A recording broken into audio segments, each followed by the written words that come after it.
All right, everybody, welcome back. Episode 28 of the More Doors podcast.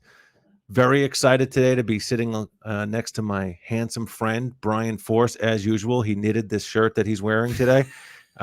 Maybe it was a Christmas present. Maybe he knitted. Maybe we'll find out. We're not sure. But both buttons are in the right place today, which is definitely good for him.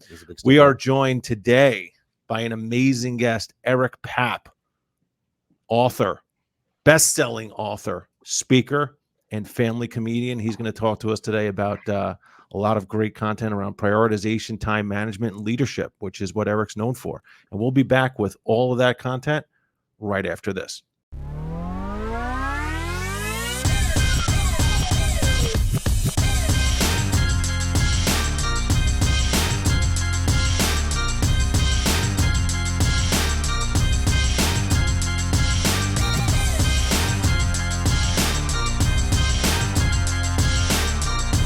All right, welcome back. Today's sponsors are going to be brought to you by Brian. Oh, man. Episode 28 coming at you.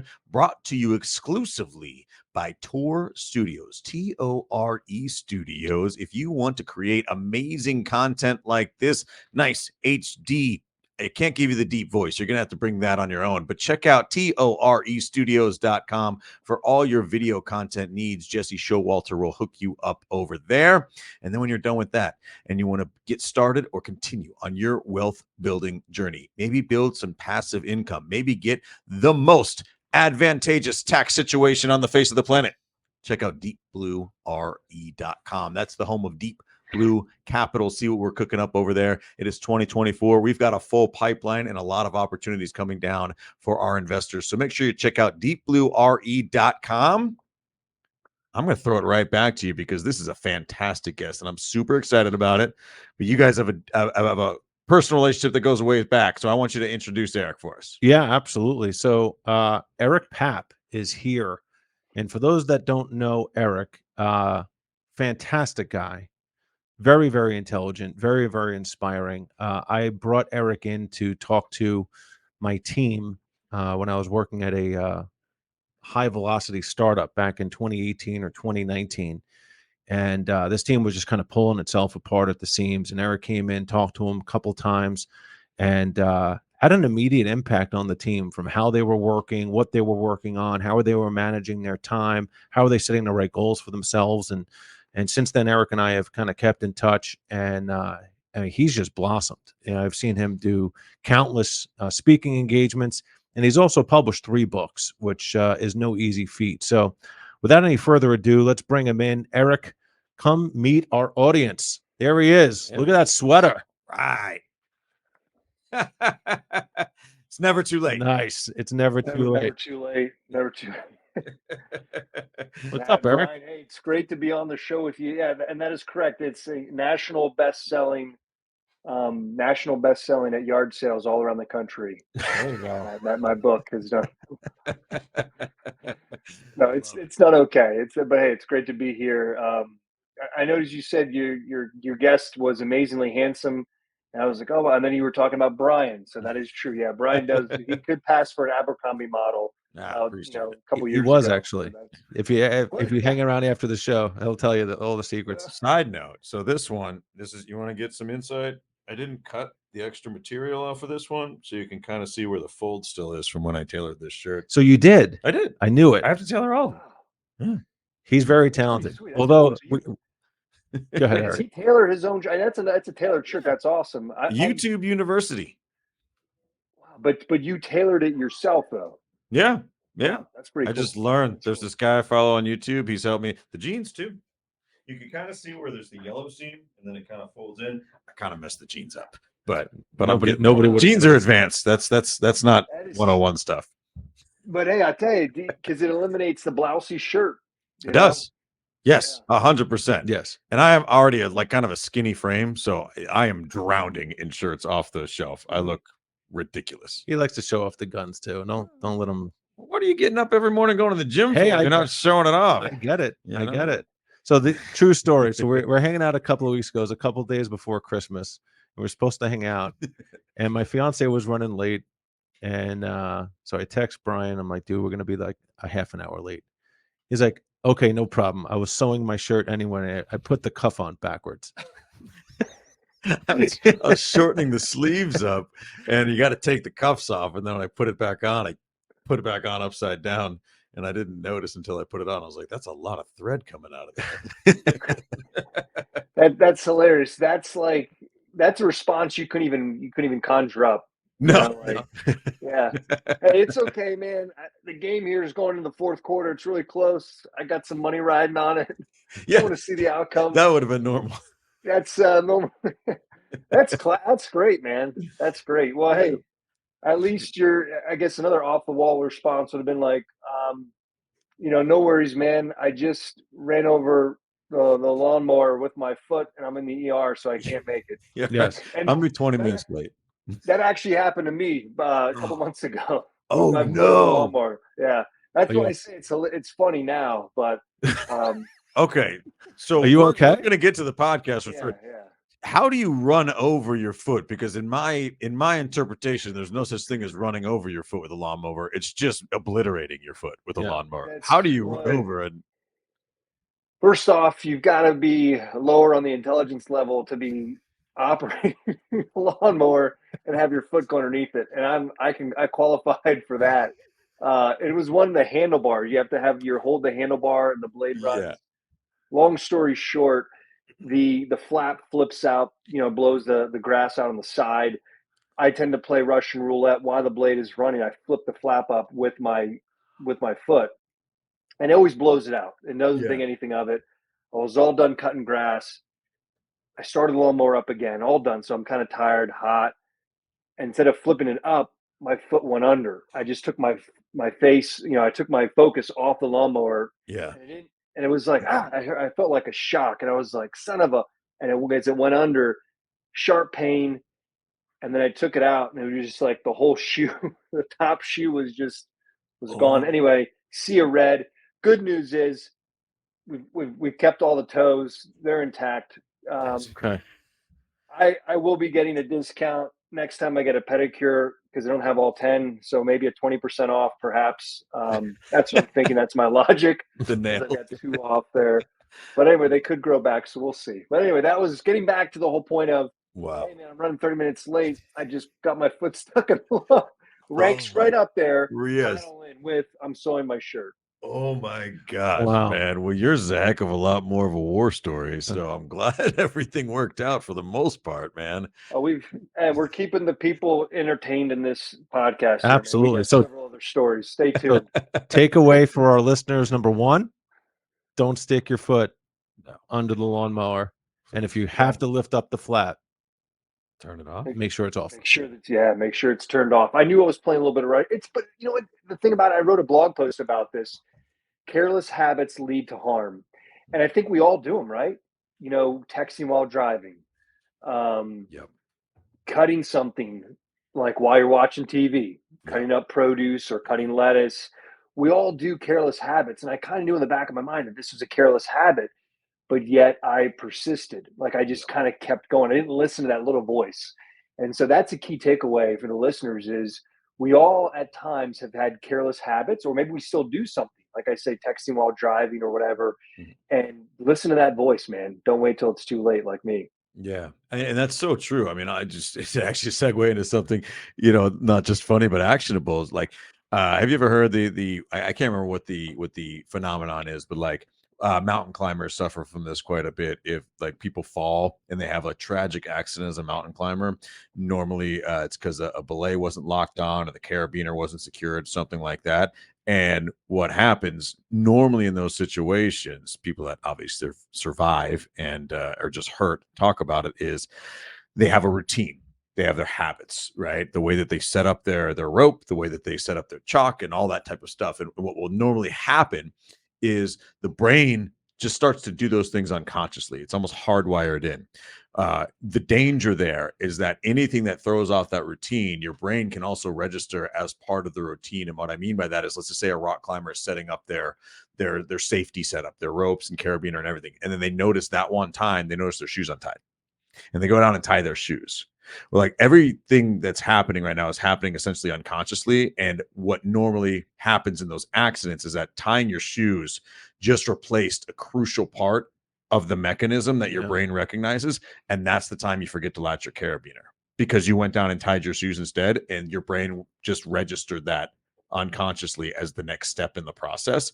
And then you get up there and you miss a step and you fall and your Yeah. carabiner wasn't locked in. And so those It's like a deviation from the process. exactly. Yep, And exactly. so those like having those habits of I do it this way every single time. You and I had a very similar conversation yesterday with some of my stuff that I was modeling for some of our project. We have what you refer to as model drift, right? And it's because I was taking models and then basically repurposing them for each deal instead of starting fresh. And what would happen is I would forget that we would make some nuanced changes to each model. And so the more that I did that, I was deviating from the standard process. And then you do that 5 or 6 times and your model doesn't look anything like it should. Right. Right. And so having the habit of not just going through the motions, but this is the way I do it consciously every time, and keeping yourself conscious about it is huge. I love it. Yeah. So, I mean, this has been a wonderful start to the episode already. We've talked about sewing and landscaping and mountain climbing and deviation from the norm. I like it. Yes. This is good. What we have not done though, and we usually try not to do this for our guests though, is a little bit more about who Eric is. So give us the 1 or 2 minute, take us back in time, the journey, just who is Eric and how did you get here? Yeah. So it all started off 1982. My dad was feeling a little bit frisky. Love it. I'm just kidding. No, I joke around. I was born in 1983, so hence that's why 1982. But anyhow, yeah, grew up, still growing up with. I've got 2 brothers, family. My parents are both educators, and so that's kind of how I naturally, I guess you could say, my progression into the world of management training and speaking and doing those types of things, writing books and things. Formal education was from the University of Notre Dame, Let's go. which it's been a painful journey. Yeah, I was 5 years old when Notre Dame won the '88 national title, the last one they won. So it really is kind of irrelevant to me. So every year, though, we are the most hyped up football program. But anyway, so yeah, that's where my formal education came from. Management degree, um, did that, then got linked up with a seminar company, one of the nation's largest seminar companies. So would go all over the country, doing a variety of different topics on communication, team building, time management. And it was great because it was a wonderful entree into trying to transfer a skill to someone. And in some cases, teach them something that they really didn't want to be there. Like sometimes I would have those people I'd see in the seminars that would just, arms would be folded. And I usually would come up to kind of break the ice and say, are you cold or are you pissed off? and sometimes they would be truthful. They'd be true to me. They'd say, hey, I'm just, yeah, I'm kind of pissed off. I just don't want to be here today. And then it was my opportunity to get them from like pissed off to curious to interested. And then by the end of the day, they're my buddy. They're applying stuff. They're excited to go back to work, and they're excited about their life. They've got a renewed sense of hope. And so I always thought that was interesting. Yeah, and then was with them for a couple of years as an independent contractor. Then went on my own, and then yeah, keynote speaking, training. That's kind of what I still do today. So that's it, kind of on a professional. So you could say maybe like 15 years of management training in the trenches, kind of helping that people achieve higher levels of results. Also have a background in fitness. I was a one-time personal trainer, so I can talk to you about kettlebells. Now I'm into heavy bands and the power of bands and how that really helps someone with strength, but also reduce joints, pain and all that stuff. And then also another part of me is comedy. At times I do like little 5-minute comedy skits at my local comedy class, which I make no money on. But it's still a great experience to test out some new material. What else? Also, randomly, I teach 8th grade confirmation at our church, at Christ the King Catholic Church here in Tampa. um, as a volunteer thing. I'm married. My wife Brienne. We have 2 kids. Cole, who's 19 months, and then Eliana, who is 4. And that's a fun part of being a dad, being a husband. It's rewarding. So that's a little bit about. I think we covered a lot there. Yeah. Absolutely. Hopefully, I So, wasn't too bored. Yeah. no, Hey, so it sounds like you have sorry, plenty man. of free time in your life. Yeah. I know. I know. It's so funny. People say, yeah, free time. They're like, oh, Florida, you must golf. You must love the golf. I'm like, golf. I'm like, golf requires about 3 hours of uninvited time, like on a day. Like that's not happening. Maybe I'll golf when I'm in my 60s or something. But There you go. I'm lucky to squeeze out like a 30-minute, 20-minute Peloton ride. Yeah. So We haven't talked really much about fitness on the show at all. We might need to dive into that as We're well. definitely going to need to do a little bit of fitness I'll chat. say a quick side note. So 88 was the last national championship. 77 was the one before that. That was my father's team. He still wears his ring every once in a while. So I grew up in a big time Notre Dame household. My parents met while they were both working at McDonald's in South Bend. My dad went to school there. My mom grew up there. And then my high school sweetheart, I convinced her to go to Notre Dame. Our relationship did not last that long, but so I've spent many days up at the Notre Dame campus and still go up for a couple football games a year. And I was also sitting right behind Vince Vaughn at the 2012 national championship when we got our asses kicked by Alabama. So I have shared in the pain for a long time, my friend. Yeah. No way, man! Wow, that's very cool. That's an immediate connection right there. Wow, Yeah, absolutely, cool. man. So You know what I like to tell people though in the 2012, because I was at that. okay. I never made it into the game. I never made it into the game. I like to tell people we won the tailgate, and then they Yeah. let me. Yeah, absolutely. Absolutely. I won from about the middle of the second quarter on in Guinness drinking because I was just drinking my pain away at that point. We are down 4 scores already. Really? Yeah. I remember the first drive. They drove right up the middle, like touchdown. Eddie Lacy scored from like 20. Eddie Lacy, big guy, I fell asleep, came till, and like in the third quarter, saw we were still getting worked, and then just continued to take a nap because I knew I had to drive everybody home. So they're like, you didn't see the game. I was like, yeah, I saw parts of it. It was more so. You went down there though. You went down to Miami. Yeah, no, but man, what a great story, Brian. Yeah, that's right behind Vince Vaughn. Wow, was he pretty fired up? Any funny story or there? Oh yeah, as much as anybody was for the most. So we were like second row. He was standing on the sidelines in this little group of people the entire game, and everybody came in with a lot of energy and high hopes. And about 8 minutes in, it turned to worry and then stoicism for the rest of the game because it was pretty much over after that. Yeah, Talk about a lot.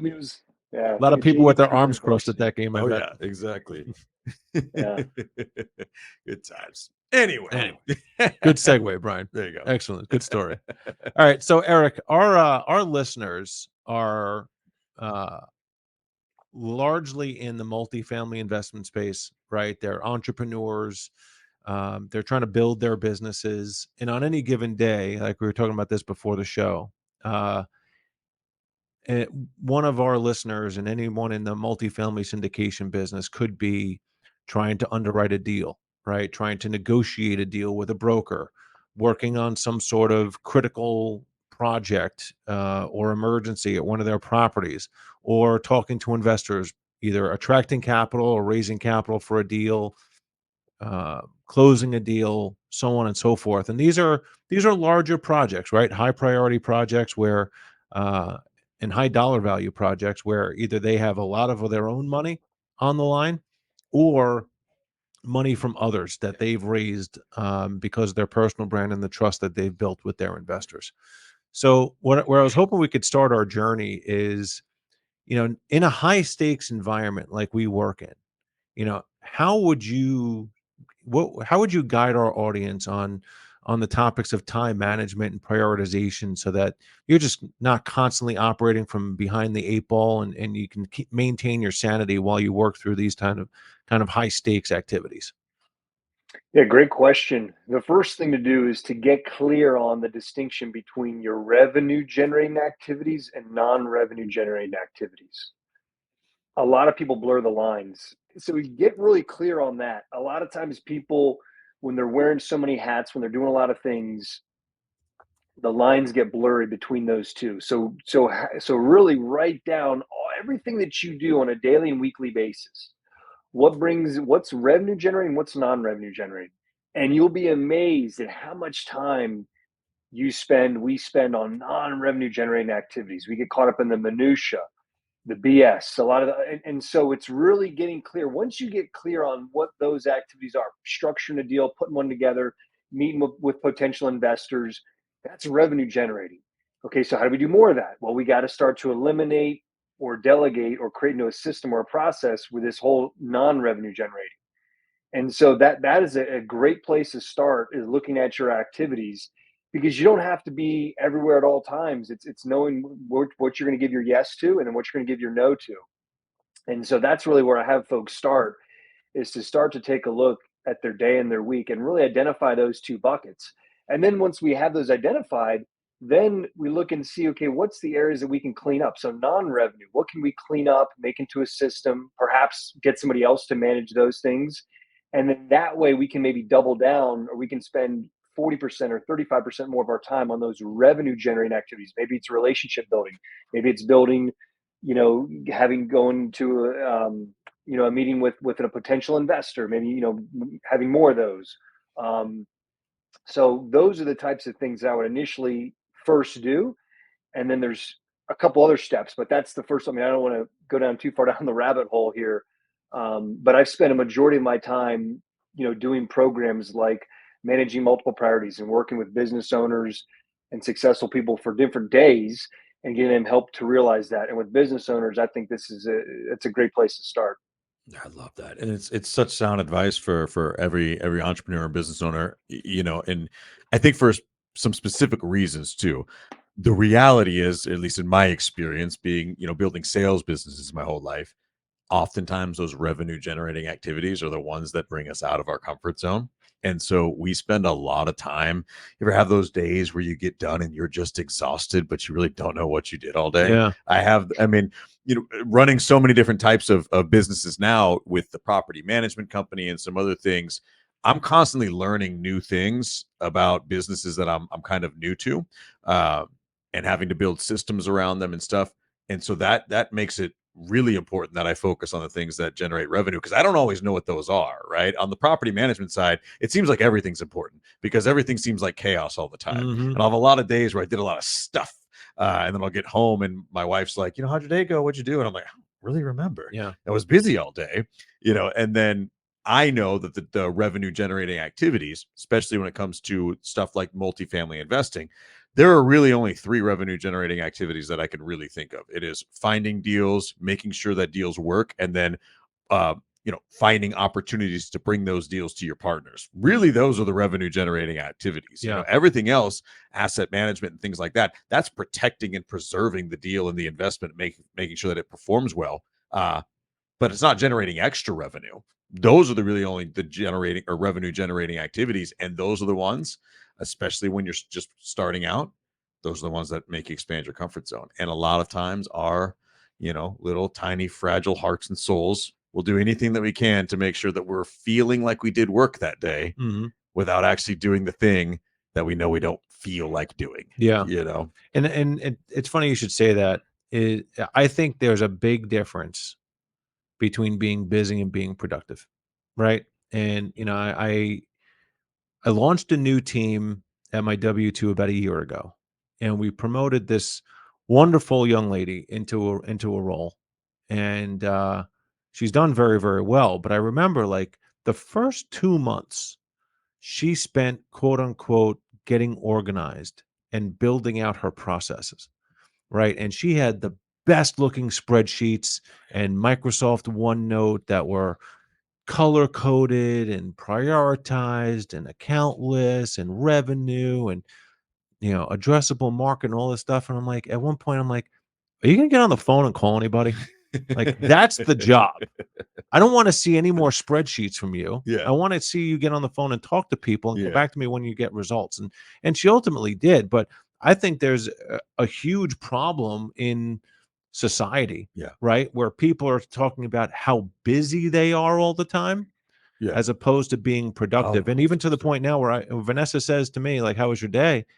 and I say, I was pretty busy today, I feel like a failure. Like I Yeah. actually didn't get anything done. Yeah. Like I want to have those one or two big rock things. Baby, I did this. Yep. Thump. Bam. Right. Yep. And I got to figure out how to do more of that. Agreed. So since we have the productivity expert here, the Pappinator, how do you coach people, Eric, on the difference between being busy and being productive?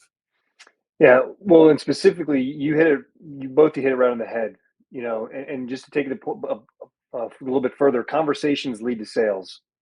And you can't have those conversations when you're hiding behind your email, when you're hiding behind LinkedIn, when you're creating other activities for you to do that prevent you from going out and getting new deals, that prevent you from just picking up the phone and saying, hey, I saw this listing, or I saw this, just had a question, wanted to have a conversation with you about this. And right. So it's like doing the things that we don't want to do that we know helps drive business. So with that being said, conversations lead to sales is, do it first thing in the morning. Look at your week. And if it's 1 hour per week, depending upon where you are in your business, maybe it's 1 hour a day, 2 hours a day, whatever it is, but really doing those activities that are going to help you drive business, that are going to, and so in some cases it might be picking up the phone. Other cases it might be looking at your local business journal and seeing articles or topics that can then prompt you or help you kind of steer you into a conversation. Who do I know? This person, or I see that they're doing this new deal over here. This would be a great opportunity when we talk to this person. Or looking at LinkedIn, if you're on LinkedIn, but then picking up the phone, like not just making a post, not just giving a thumbs up or a comment on someone's thing, but really, no, conversations lead to sales. And if you said, hey, this is in our business in multifamily, getting new deals, if that's really what a lot of people are concerned about, well, then you got to start doing more of those activities and really kind of getting yourself to do that. And then once you start to do them, come at it from a standpoint of there's nothing heavy about it. And I'll give you a perfect example. I still make outbound calls today. I still have calls. Had a call this morning with somebody, an HR company, and we're going to do a deal, a program next week, a virtual program. Okay, that was right. It was in the morning, so I try to practice what I preach, and I've got some other calls that I'll be making, as we get wrap up here to this today. But you just there's nothing heavy about it. And look, if someone says no, or someone hangs up the phone, or something like that, it's okay. It doesn't, your ego. You're still going to be there. I had somebody yesterday. This is a true story, just to hang up the phone on me. And I've been trying to get a hold of this association because I know they can afford my fee. And I know other speakers that I've shared the platform with have spoken there. I finally get this guy on the phone. His name's Tom. He hangs up the phone. So I sent him an email and I said, in the subject line, I said, you hung up the phone on me. And then he responds, and I said, like, was that by accident or intentional? If it's intentional, that's fine. Like, I'm not going to keep on it. But he responds back, "Oh no, I didn't realize." And blah blah. He's like, "We get bombarded with this."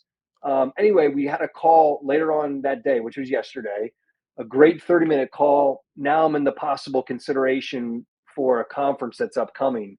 But my whole point is, I don't get that lead if I didn't do the outbound effort, the outbound work, and putting our ego in check, right?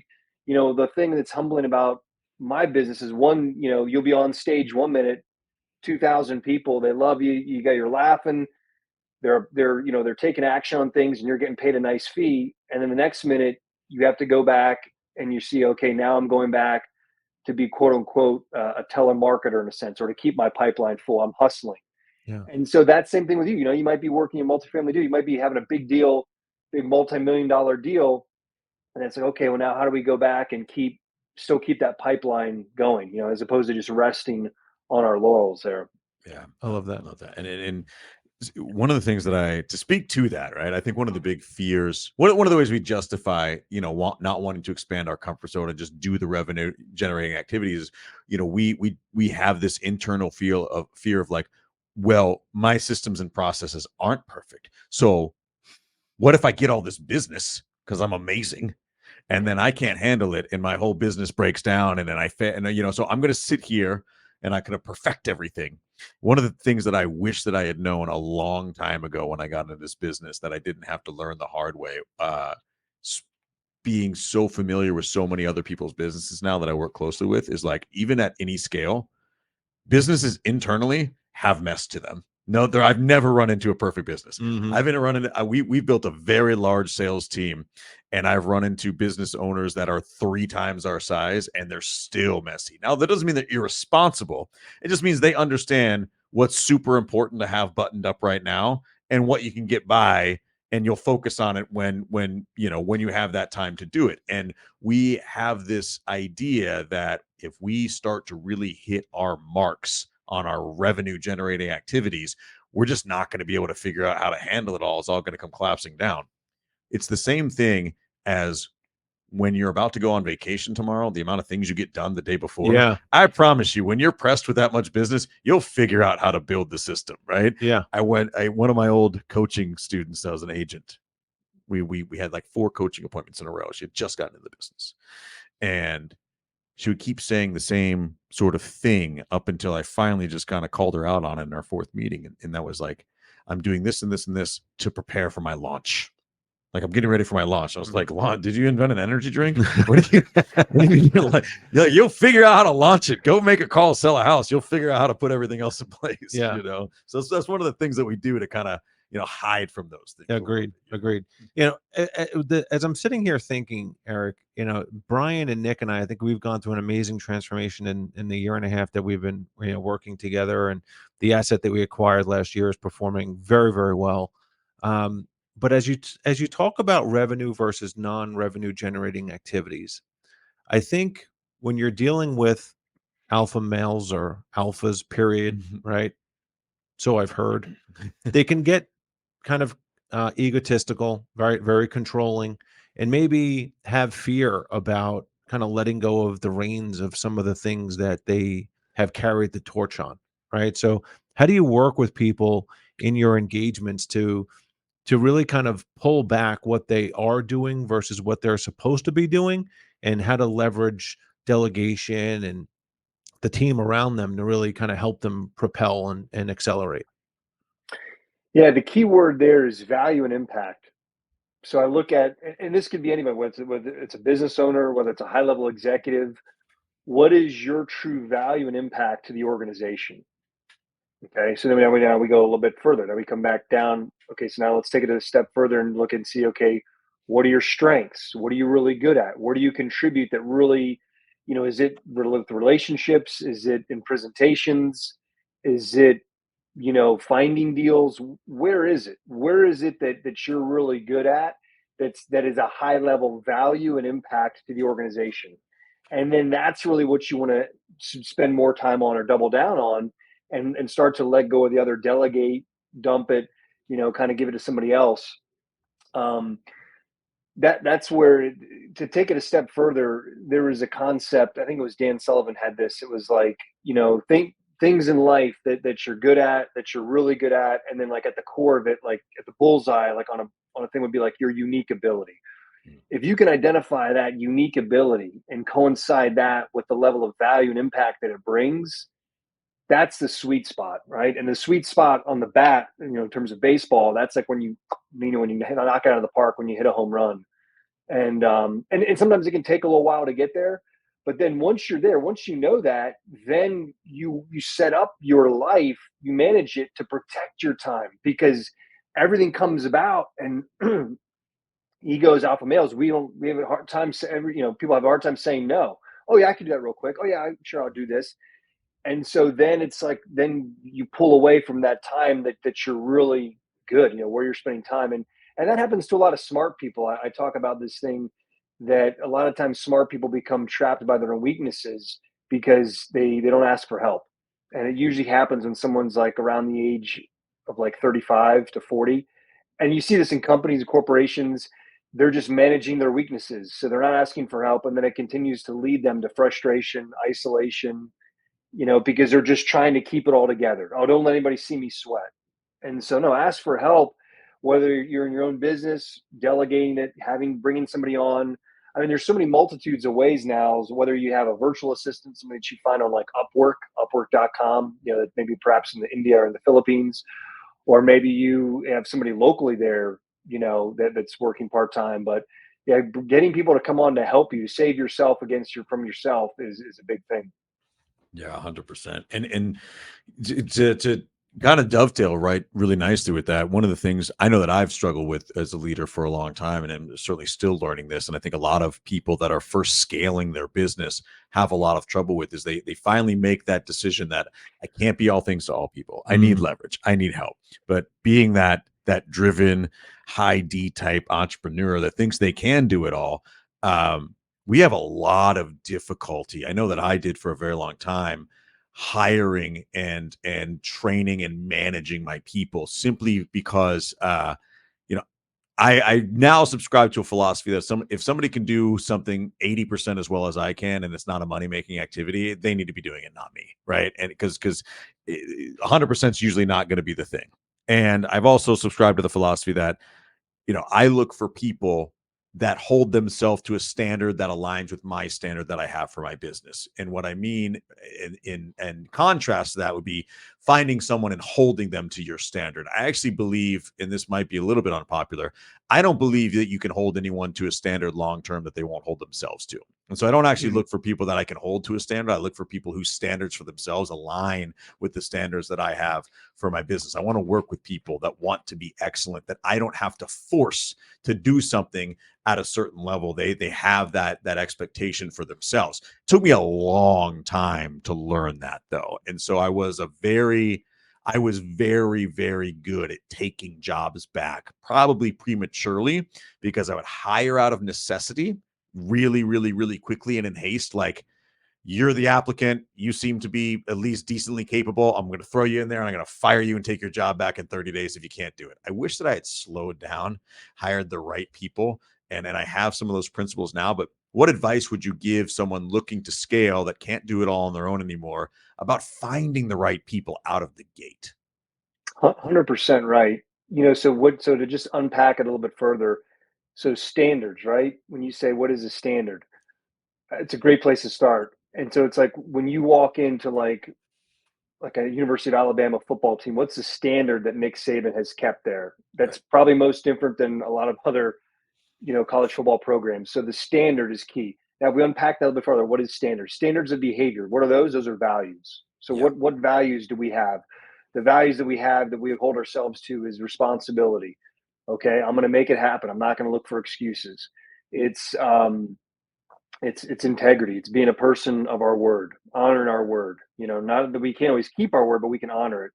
If I tell you I'm going to do something, I'm going to do it. If I can't, I'm going to come to you ahead of time and let you know and ask for help. So when we say standards, there's standards of behavior, and then that's values. And that's how a lot of organizations, they got their start. They became so successful is because they were like, we're not really sure what we're going to make, like Hewlett Packard, HP. I think we were making like calculators at the time, but it was like, we're going to have values. We're going to have standards here that we want to attract the same values, people that have the similar values to us, a commitment to learning, a commitment to growth. And that's how we go forward. And to take it even a step further is how do you attract that is you have to become it. You have to have it. I know as my journeys progress, and I think you guys can relate to this, is you've gotten yourself better and elevated your own level, your personal level of leadership. You attract better people in a sense, and I think that's a key thing is just continuing to work on ourselves. What are the things I need to get? Is it something with integrity? Is it something with responsibility, generosity, whatever the values are that I can work on myself, and then usually I'll tend to attract people that are aligned with that, without having to talk about it per se. And you're also exactly right. Like, it's much easier when someone has that level of standard for themselves. It's much easier for you to then kind of come in and kind of keep them going, or maybe elevate them perhaps a little bit. But if they don't have the standard initially, it's very tough sledding, and then it usually doesn't end up well because the standard's not there. So you're Yeah. 100% right, and yeah. I love that. So there's like three things that are on my mind right now. I'm going to try and remember all three. Right. I think we've talked about this on another episode where I think it's a Navy SEAL saying that people don't rise to the occasion, they fall back to the level of their training. Right. And I think it's, as leaders, it's absolutely necessary that we train not just the activity, but the expectation of the output, right? Which brings me kind of to one of the second principles I have about leadership is how you do anything is how you do everything, right?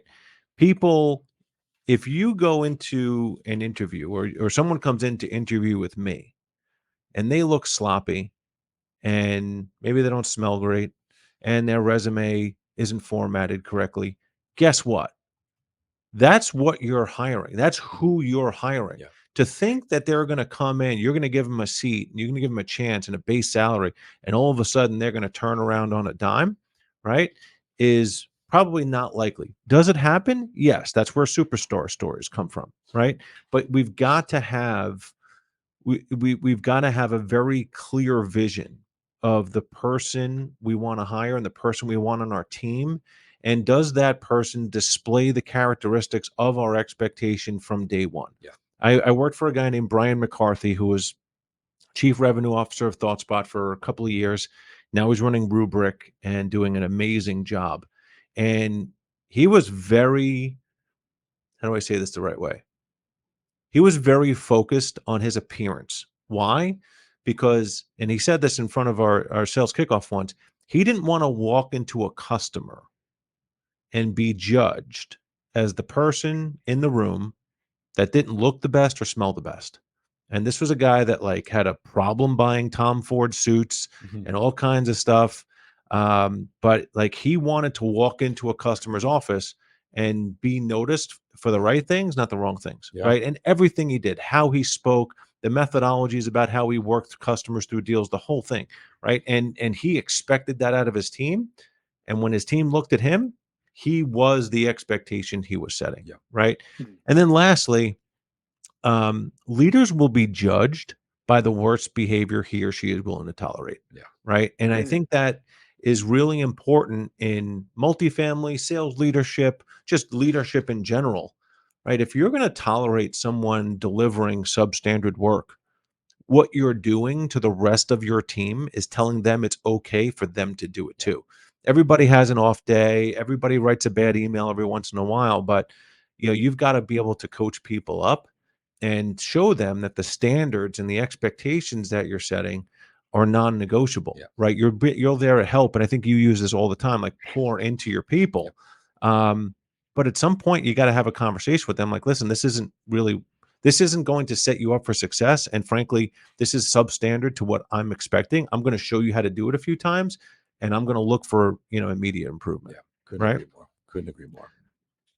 Absolutely. And just to piggyback or just to add something there, something that I look for when I'm working with different folks, VAs, independent contractors on projects is three things: results, responsiveness, and coachability.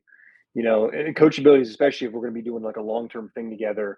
But those are the big three. What's the result that we're getting? Are we able to hit, are we getting some type of result that we're trending upward? If not, why not? So what's the result, the performance that we're actually, that we're working together. So the result of it.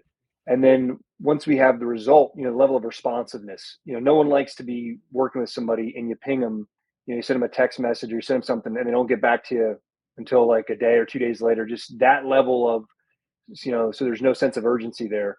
And then the other third thing is coachability. If someone's just doesn't want to be coached, if they're the smartest person in the room, then they're no fun to work with, and it's very tough to raise the level of performance. So those are just little three things that kind of keep in the back of my mind when I'm looking at something. Yeah. I found something really, I think, universal. It seems like, at least in my experience, about really good teams, whether it's sales teams, but in whatever regard. Normally, that smartest person in the room character on those teams sticks out like a sore thumb because he's not the smartest person in the room. Yeah. Just happens to think he is, and he doesn't last long. Yep. Agreed. The greatest leaders I've ever followed have been adamant around surrounding themselves with people that they know are smarter than them. I've never thought that anybody that I truly aspire to be like is the smartest person in the room. They are just in great rooms with people that elevate them. Yeah. Agreed. I love that.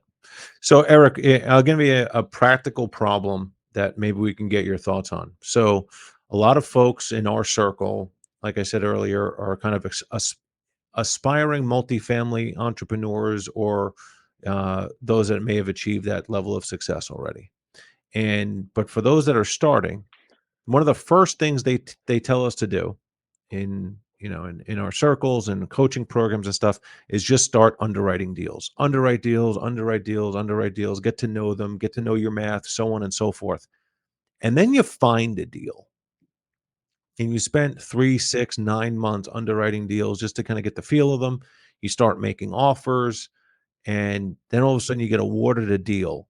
And now you have to go raise millions of dollars to make this deal close. And you realize, holy crap, I just spent the last 9 months underwriting deals. I haven't talked to anybody about raising capital yet, right? So how would you suggest to our audience, like time managing multiple mission critical priorities? Because you can have deals and you can get awarded deals, but if you can't raise capital and you can't close, then you're wasting your time, right? And if you spend too much time talking to investors and not enough time underwriting deals, you may have all the capital in the world, but if you don't have an opportunity to bring them, then they're going to go invest with somebody else. Mm-hmm. Yeah, dig your well before you are thirsty. Dig Ooh. your well before you're thirsty. And that is just like you said, if you spend a lot of time you're underwriting deals, then you finally get a deal, and now it only has 30 days or 60 days or whatever before you have to really bring capital to the table, and you can't produce that, then it's like all of that will go away perhaps. So it's really, before this happens, I want to have 1 or 4 people lined up that could pull the trigger, that could say, hey, here's 500, here's a million, here's whatever it is, that I already know that I can secure that. Okay. So that's what I would say is, and it doesn't take a lot. I think a lot of times we talk about, whether it's business development or whether it's, in this case, raising the capital, we think of like this like process in our head that's just like it's so big, and we don't know where to start, or we have like the shotgun approach, like the spray and pray, and so it's having conversations. Just start with one person having a conversation, and the next person, and lining up a couple people that you feel confident then would have your back if you bring them something that's advantageous. So not don't outthink it, right? And when we outthink it, when it's so complex, we tend to never even get started on something. Um, so having that, and then also, like I said, dig your well before you're thirsty, and that, doing some of these things ahead of time so that when that comes, you're ready. Yeah, Nice. I mean, it's unbelievably important, and to speak to anybody who's got that hesitant mindset of like, well, what am I going to talk to them about before I have a deal? It's like that is, if you had to isolate the number one limiting belief that stops people from getting off the ground in their real estate investing journey, it's talking to potential partners before they have a deal, or not talking, I should say, to potential partners before they have a deal. It's irrelevant, really. Investors and potential partners want to know about your philosophy, your business, you as a human being, by the way, because we always advise, especially people that are going to go into deals as LPs, it goes sponsor then deal, right? The sponsor is actually more important than the deal, and for the sole purpose that there are many ways that you can make a deal really profitable. There are also many ways you can screw it up, and that who at the top is going to make and break all the difference. And the character of that person is incredibly important. And so whether or not you have a $10 million deal you're trying to raise capital for right now, or you're simply discussing investment philosophies and your business plan and how you're going to go about doing things, you need to be talking to investment partners right out of the gate. Yeah. I mean, if anything else, it's practice, right? You may not nail it the first few times, but if we don't try it the first few times, then the next few times you're still going to be equally as rusty and unpolished, right? So I love that. Yeah. Eric, go ahead. I was just gonna say it's not so much it's like a one and done conversation. It's not like you go up to somebody, hey, will you marry me? No, okay, oh, shit. All right, let me go to the next person. Hey, will you marry me? No, so it's like it's more of like, hey, how are you doing? What's your name? Like, and building up that rapport. Then let's go on a date. Then let's do this. And then 3 months later, when you go back and you ask for $5 million, and it's like, yeah, I feel confident in giving that to you. I feel great, because we've gotten through this courtship. So that's kind of like the same thing. Is is just, and those can be like little touches. Hey, I saw this article today, was thinking of you, hope it helps. Boom. Yep. A little text message here, a little call here. And realizing influencers, people that are at the top there, or that have more, I should say at the top, but maybe have capital that you aspire to have, that they're human beings too. And Yep. so they have likes, dislikes, they have fears, they have worries, they have concerns. They're people too. Don't let that stop you without engaging, with them. Yeah, I like that. Eric, I want to, we're coming up on time here. I did want to segue into the books, right? I mean, I think you've now written 3 books. I have one on Audible, and I have 2 here. Eric did not send these to me. I bought them myself. One of my favorite things to talk about, especially lately, is the difference between being effective and efficient, right? And I think we spend a lot of time as business people, as salespeople, as leaders, focusing more on being efficient. And when, in my opinion, right, you can be efficient, but if you're not effective first, you could just be doing a lot of poor things more quickly, right? So Hmm. so tell us a little bit about, the 3 values of being an effective person, and how you kind of, what the genesis of that message was, and how you kind of translate that guidance to our listeners. Yeah, and so being efficient is, it's being very task driven, and a lot of times we all are very task driven because we feel this like hidden pressure of time. Oh man, okay, how much time do I have left? And we just start going from like task to task to task, and we knock out a to do list.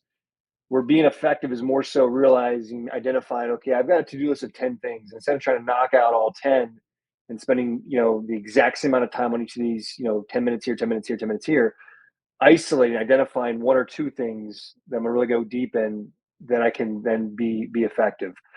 Um, so that's that part. Second, to answer your question, how the book came about, yeah, there's 3 values, right? Our actions come from who we're being. So who in a sense we're being, in a sense, what is our being as human beings? A lot of times we're human doings. We're just doing, doing, doing.